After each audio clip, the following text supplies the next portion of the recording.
지난 시간에 우리는 마태복음 성경 공부를 시작하면서 마태복음 시대 전후의 역사적 배경을 먼저 살펴보았습니다.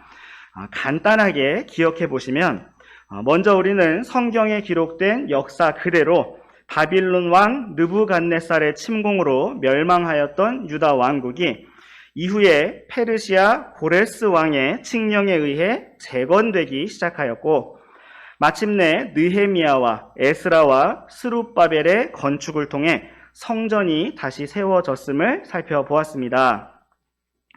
그리고 이후에 다니엘서의 예언대로 거친 수점소와 같은 그리스 왕 알렉산더가 일어나 신속하게 세상을 정복하였고, 강성할 때 큰 뿔이 꺾이고 다른 4개의 뿔이 나왔다는 말씀처럼 갑작스러운 알렉산더 대왕의 죽음 이후에 4개의 왕조가 나타났으며, 신약 성경이 기록될 그리스어, 헬라어가 당시의 공통 언어가 되었다라는 사실을 살펴보았습니다.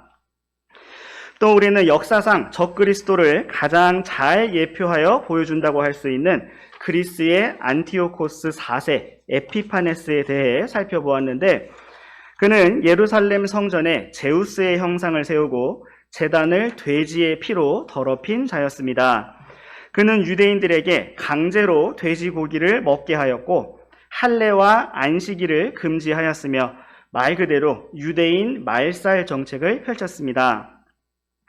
그리고 우리는 바로 이때 이러한 탄압에 저항하기 위하여 일어났던 유다 마카베오에 대해서 살펴보았습니다.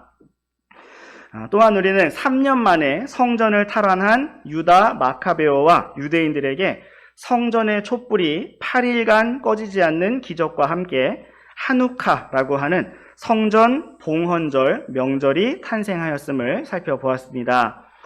그리고 이후에 유다 마카베오의 동생이었던 시몬으로부터 하스몬 왕조가 시작되었고, 이후에 로마 군대에 의해 멸망하게 되었으며, 로마 황제로부터 힘을 얻었던 헤롯 가문이 유대 땅을 다스리게 되었다라는 점까지 살펴보았습니다.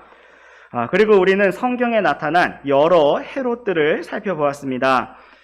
헤롯 가문에 대해서는 앞으로 우리가 마태복음 성경 공부를 계속 진행하면서 헤롯이 다시 나올 때마다 한 번씩 새롭게 기억하고 정리해 가면서 그렇게 진행하도록 하겠습니다. 이제 우리 함께 프린트의 1번 박스를 참조하시면서 마태복음 개요에 대해서 보시겠습니다. 마태복음은 책 이름 그대로 예수님의 제자였던 마태가 기록하고 전한 복음입니다. 마태는 세리 출신이었는데 신약을 여는 첫 번째 책을 전직 세리였던 제자가 기록했다는 것은 하나님의 은혜와 구원이 얼마나 놀라운지를 그 자체로 보여주는 것입니다. 세리는 자기 동족인 유대인들에게서 세금을 걷어 로마 황제에게 가져다 바치는 로마의 앞잡이와 같은 사람들이었고, 유대 사회에서는 민족의 원수요, 매국노들이었습니다. 또한 세리들은 로마의 힘을 얻어 정당하게 거둬야 할 돈보다 더 많이 거두어 자신들의 부를 축적하는 강도요, 도적과 같은 사람들이었습니다. 그런데 주 예수님께서는 그러한 세리 마태를 부르셨고 제자로 삼으셨으며 신약의 첫 번째 책을 기록하게 하셨습니다. 그러므로 마태복음은 그 책 자체로 하나님의 놀라운 은혜와 영광을 선포하고 있습니다. 우리 잠시 마태복음 9장 9절 말씀을 함께 보시겠습니다. 우리 다 함께 읽어보시겠습니다. 마태복음 9장 9절 말씀입니다. 시작. 예수님께서 거기를 떠나 지나가시다가 마테라 하는 사람이 세금 받는 곳에 앉아 있는 것을 보시고 그에게 이르시되 나를 따르라 하시니 그가 일어나 그분을 따르니라. 아멘. 이 말씀은 세리 마태가 부르심을 받았던 그 장면을 기록하고 있습니다. 예수님께서는 마태가 세리를 그만두고 회개하며 거룩한 삶을 살고자 할 때 부르신 것이 아니라 여전히 세금 받는 곳에 앉아 있을 때 바로 그때 그를 부르셨습니다. 예수님께서는 마태에게 무슨 자격이 있어서 부르신 것이 아니라 오직 은혜로 그를 부르셨습니다. 이처럼 하나님께서는 우리가 아직 힘이 없고 연약할 때, 우리가 아직 죄인이었을 때, 우리가 아직 그분과 원수되었을 때, 우리에게 아무런 자격도 없었을 때 우리를 먼저 사랑하셨고 부르셨으며 구원해 주셨습니다. 그러므로 우리가 오직 하나님의 은혜와 긍휼을 힘입어서 날마다 매 순간 힘차게 주님을 따라가기 원합니다. 마태는 세리 출신으로서 항상 돈을 세고 또 숫자에 관심을 가졌던 사람이라고 할 수가 있는데 마태복음에서 바로 그런 특징들을 발견할 수가 있습니다. 그 부분을 한번 살펴보시겠습니다. 먼저 우리 함께 마가복음으로 가셔서 마가복음 5장 2절 말씀을 보시겠습니다. 마가복음 5장 2절 말씀 우리 함께 읽어보시겠습니다. 시작. 그분께서 배에서 나오실 때에 즉시 부정한 영 들린 사람이 무덤들에서 나와 그분을 만났는데, 이 말씀은 예수님께서 군단 마귀에 들린 사람을 만나시고 고쳐주신 내용을 기록하고 있습니다. 군단 마귀에 들린 사람은 무덤들에 거하였고 족쇄와 사슬을 산산조각내는 괴력을 지녔습니다. 이후에 예수님께서는 군단 마귀를 돼지떼 2,000마리에게 들어가도록 허락하셨고 돼지떼는 바다로 달려들어 죽게 되었습니다. 이제 우리와 함께 마가복음 5장 15절 말씀도 함께 읽어보시겠습니다. 15절 말씀입니다. 시작. 예수님께 와서 마귀 들려 군단을 지녔던 자가 옷을 입고 바른 정신으로 앉아있는 것을 보고는 두려워하더라. 이 말씀은 돼지떼가 바닷속으로 달려가 죽었다는 소식을 듣고 이 모습을 보러 왔던 사람들의 반응을 기록하고 있습니다. 사람들은 마귀 들려 군단을 지녔던 사람이 옷을 입고 바른 정신으로 앉아있는 것을 보았다라고 하였습니다. 이제 이 내용을 잘 기억하시면서 마태복음과 비교해 보도록 하겠습니다. 우리 함께 마태복음 8장 말씀으로 가시겠습니다. 마태복음 8장 28절 말씀입니다. 함께 읽어보시겠습니다. 시작. 그분께서 건너편에 있는 게르게스 사람들의 지역으로 들어가셨을 때에 마귀들이 들린 두 사람이 무덤들에서 나오다가 그분을 만났는데 그들은 몹시 사나워 아무도 그 길로 지나가지 못하더라. 우리는 여기에서 마가복음에서는 볼 수 없었던 한 숫자가 기록된 것을 볼 수가 있습니다. 그것은 바로 마귀들이 들린 두 사람이라는 표현입니다. 이와 동일한 사건을 기록하고 있는 마가복음과 누가복음에서는 단지 군단 마귀에 들렸던 한 사람에게 초점을 맞추고 있습니다. 이것은 아마도 두 사람 중에 유독 한 사람이 더 상태가 심했거나 두드러졌기 때문일 것입니다. 그러나 마태는 그곳에 마귀들이 들린 두 사람이 있었다고 정확하게 사람의 수를 기록하고 있습니다. 그러면서도 돼지 떼의 수는 기록하고 있지 않은데 이것은 아마도 마태가 기록하고자 하는 숫자의 중점이 사람에게 있었기 때문일 것입니다. 또 우리는 마태가 예수님의 계보를 기록할 때 의도적으로 특정 숫자를 반복하고 있는 것을 볼 수가 있습니다. 우리 잠시 마태복음 1장 17절 말씀을 함께 보시겠습니다.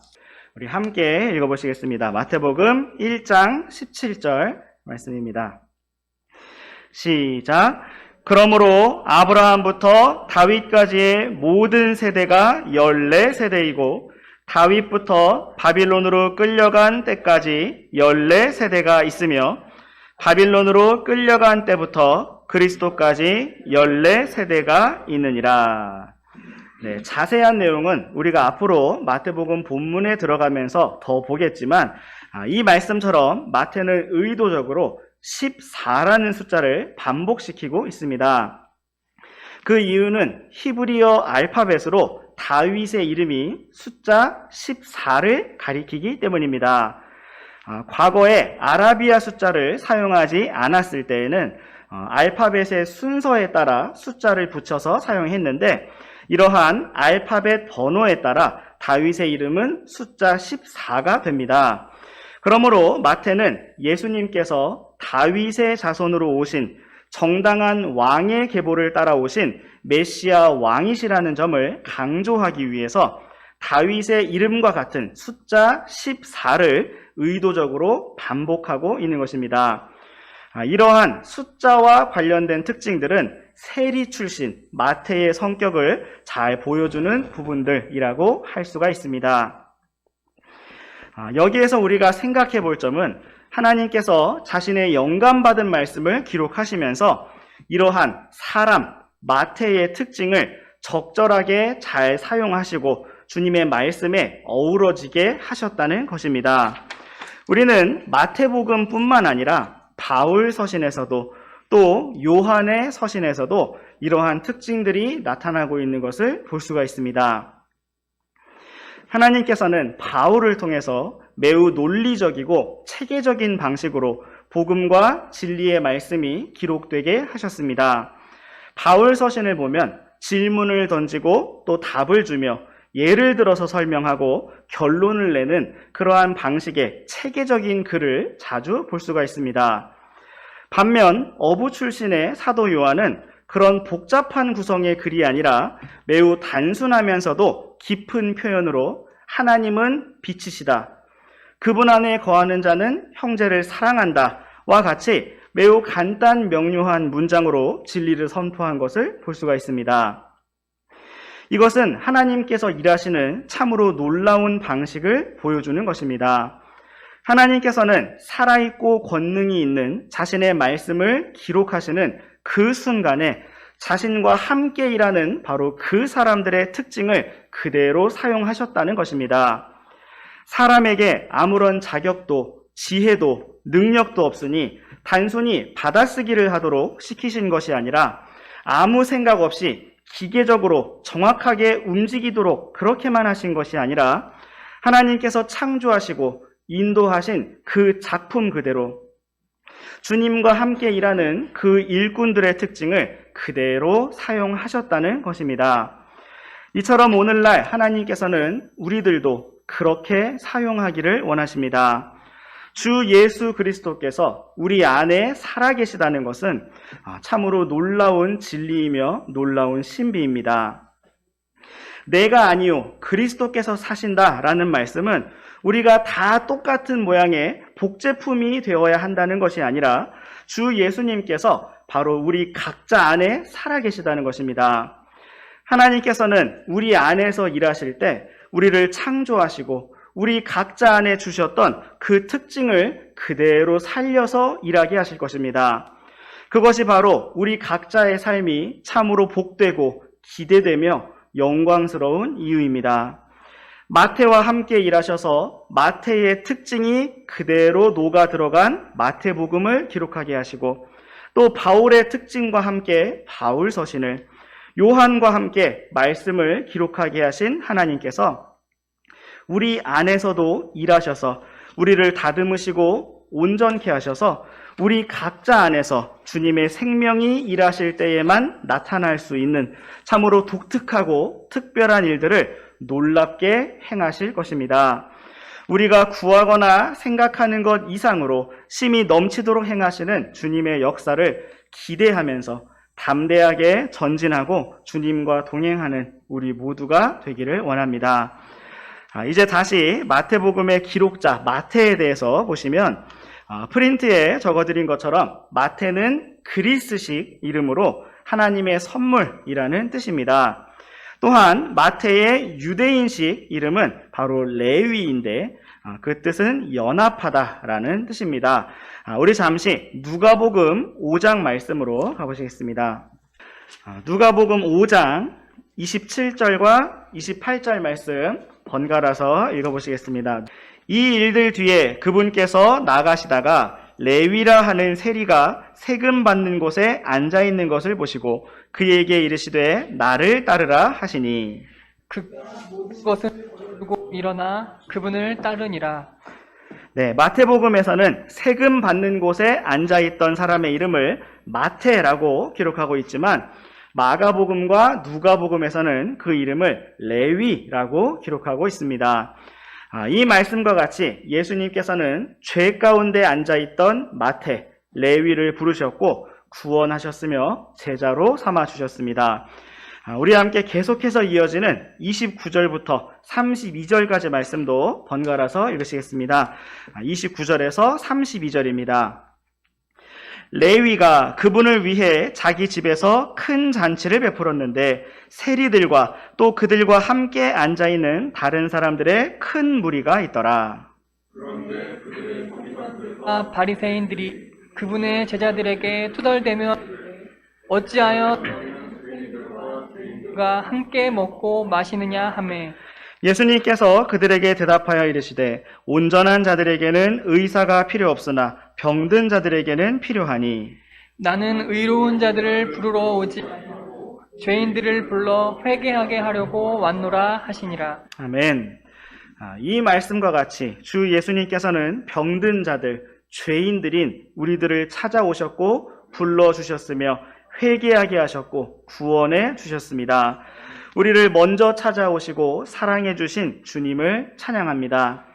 마태가 모든 것을 버려두고 주님을 따랐던 것처럼 또한 많은 사람들을 주님 앞으로 불러 모았던 것처럼 그렇게 우리도 주님을 따라가기 원합니다. 이제 계속해서 프린트를 보시면 마태복음의 기록 시기는 대략 주후 60년경으로 추정되고 있습니다. 마태복음에서 기록하고 있는 총 기간은 예수님께서 이 땅에 사람으로 태어나시기 이전부터, 즉 요셉과 마리아가 정혼한 이후 천사를 통해 말씀을 받았을 때부터 예수님께서 부활 승천하시기까지의 기간으로 약 34년 정도입니다. 다음으로 프린트의 괄호 3번 항목 마태복음의 수신자 부분을 보시면 주로 그리스 말을 하는 유대인들이라고 되어 있습니다.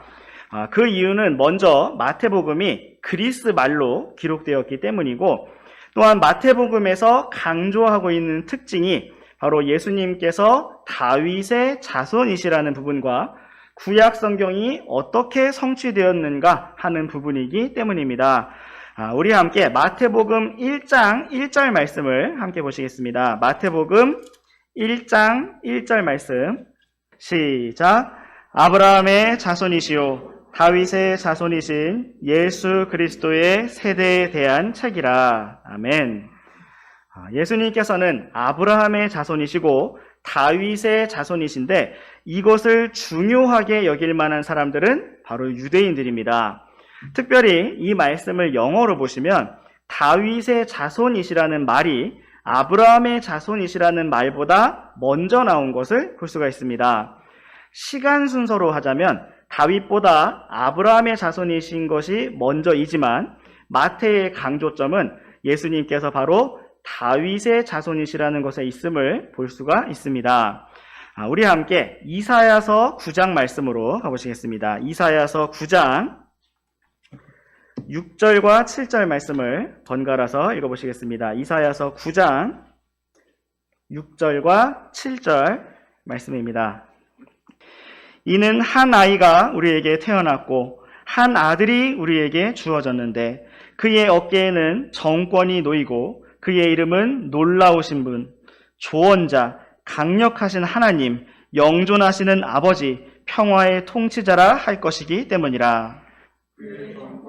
확장과 평화의 증진이 끝이 없으며 그가 다윗의 왕자와 그의 왕국 위에 군림하여 그것을 정비하고 이제부터 판단의 공의와 정의로 그것을 굳게 세우리라. 군대들의 주의 열심히 이것을 이루시리라. 아멘. 이처럼 구약 성경은 다윗의 왕좌를 이어받을 한 아들에 대해서 예언하고 있어 왔습니다.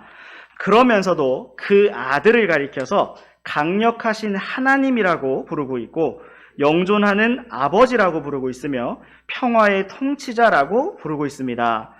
또한 7절 말씀과 같이 그의 왕국이 영원토록 확장하고 증진될 것이라고 말씀하고 있습니다. 그러므로 유대인들은 이와 같이 구약 성경에 약속된 다윗의 자손, 메시아 왕을 기다리고 있었습니다. 마태복음은 바로 주 예수 그리스도께서 바로 예언된 그 아들이시며 다윗의 자손이심을 기록하고 있는 것입니다. 그렇다면 오늘날 이 시대에 유대인이라고 하는 사람들 중에 과연 자신이 다윗의 자손이라고 말할 수 있는 사람이 누가 있을까요? 물론 오늘날까지 다윗의 혈통을 조금이라도 이어받은 누군가가 살아있을 수도 있습니다. 그러나 정말 그 족보를 명확하게 증명하여 제시할 수 있는 사람은 아무도 없습니다.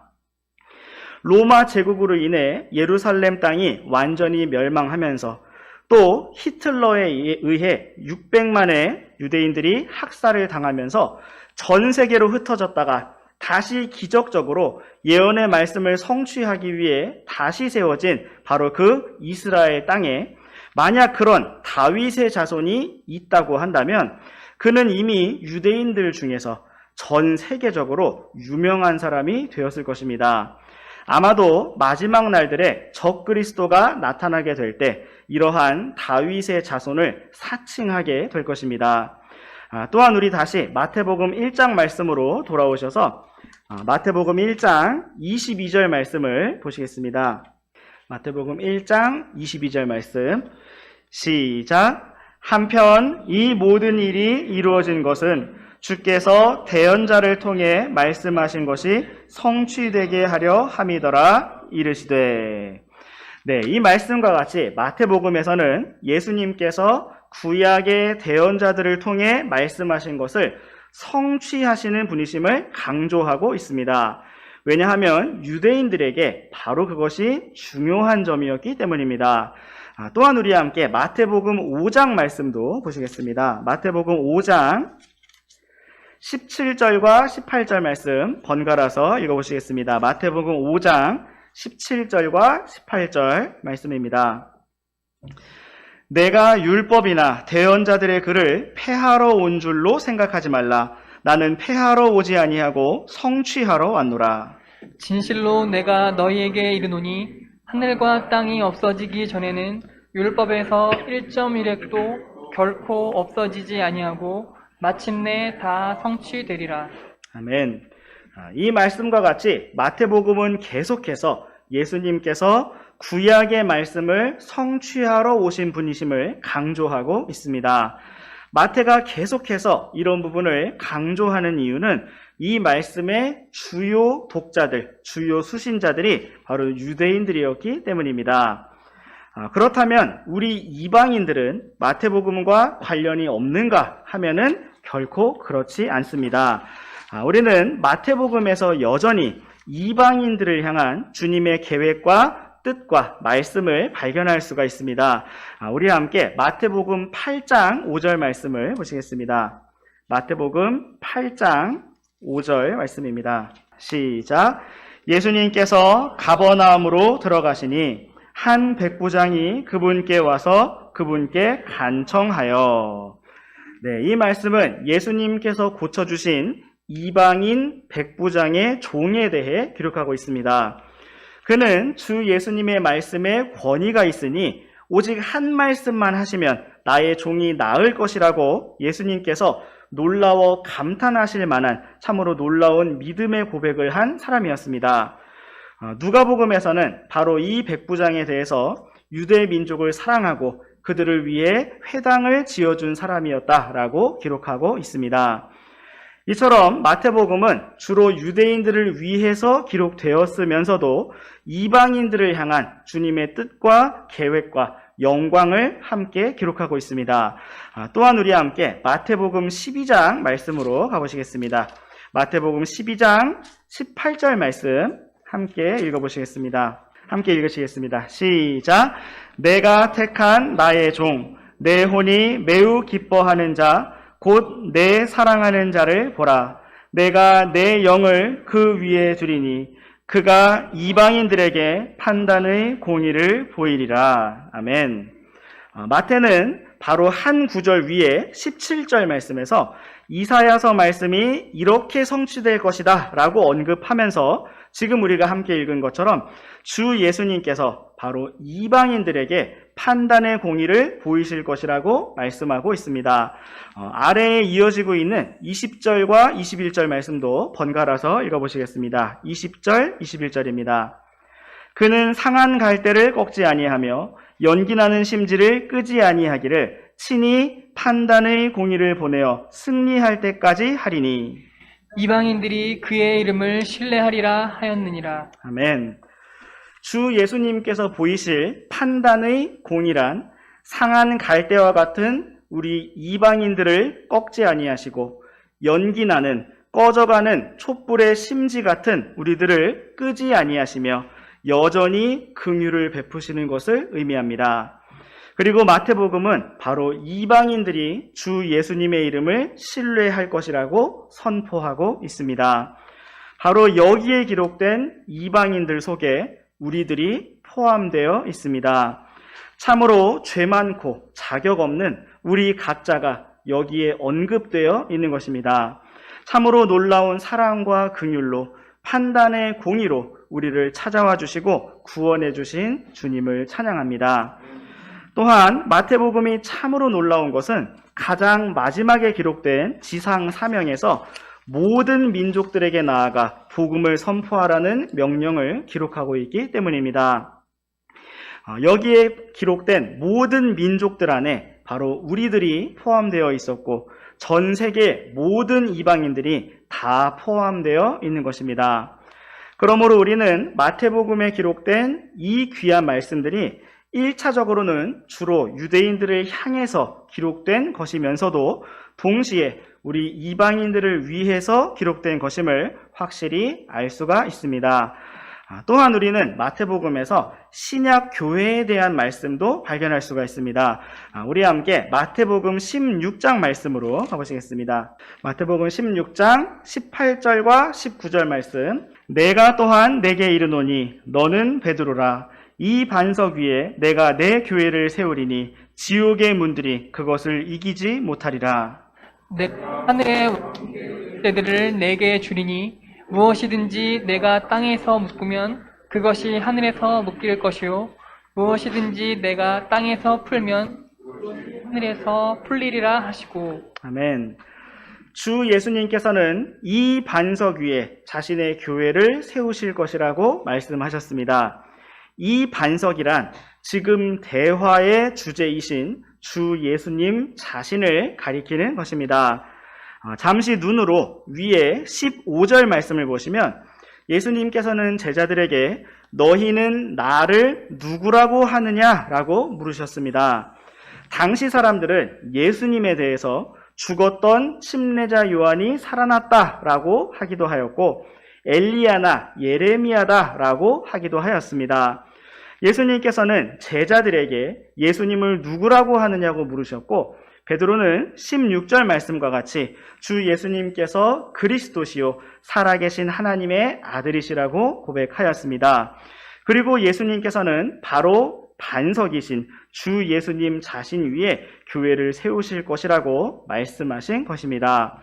그리고 예수님께서는 교회에게 하늘의 왕국의 열쇠들을 주시겠다고 말씀하셨고 교회가 이 땅에서 묻고 푸는 것이 하늘에서도 그러할 것이라고 말씀하셨습니다. 이것은 로마 카톨릭이 주장하는 것처럼 교회가 마음대로 사람들을 구원하거나 저주할 수 있는 권한을 가지고 있다는 것을 말씀하신 것이 아니라 교회가 기록된 하나님의 말씀과 복음을 선포하는 권능을 가졌음을 의미하는 것입니다. 또한 우리와 함께 오늘의 마지막 말씀으로 마태복음 18장 말씀을 보시겠습니다. 번갈아서 읽어보시겠습니다. 마태복음 18장 17절부터 20절까지 말씀입니다. 만일 그가 그들의 말 듣기를 무시하거든 교회에 그것을 말하되 만일 그가 교회의 말 듣기를 무시하거든 너는 그를 이교도나 세리같이 여기라.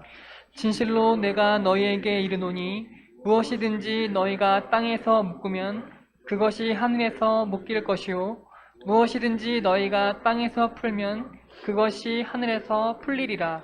내가 다시 너희에게 이르노니 너희 중 두 사람이 자기들이 구할 어떤 것에 대하여 땅에서 한 마음이 되면 하늘에 계신 내 아버지께서 그들을 위해 그것을 행하시리라. 두세 사람이 내 이름으로 함께 모인 곳 거기에 나도 그들의 한가운데 있느니라 하시니라. 아멘. 여기에서도 우리는 마태복음에 나타난 교회에 대한 언급을 볼 수가 있습니다. 여기에서는 교회의 권면과 징계에 대한 말씀을 주시면서 동일하게 교회가 땅에서 묶거나 풀면 하늘에서도 그리할 것이라고 말씀하고 있습니다. 이것은 교회가 주님의 몸으로서 이 땅에서 주 예수님을 대표하는 모임이기 때문입니다. 또한 주 예수님께서는 교회가 한 마음이 되어 함께 모이고 기도할 때 주님께서 우리 한가운데 계시며 기도에 응답하실 것이라고 말씀하셨습니다. 이처럼 우리가 앞으로 계속해서 살펴볼 마태복음은 참으로 놀라운 책입니다. 주로 유대인들에게 예수님께서 구약에 약속된 다윗의 자손이시며 예언의 성취이심을 강조하여 보여주면서도 이방인들을 향한 주님의 계획과 또 교회를 향한 주님의 말씀을 모두 다 담고 있는 종합 선물 세트와 같은 참으로 푸짐하고 풍성하고 놀라운 말씀입니다. 앞으로 계속해서 우리가 이 마태복음 말씀을 살펴보는 가운데 우리 안에 주님의 빛과 사랑과 은혜와 영광이 충만하기를 원합니다. 기도하고 마치겠습니다.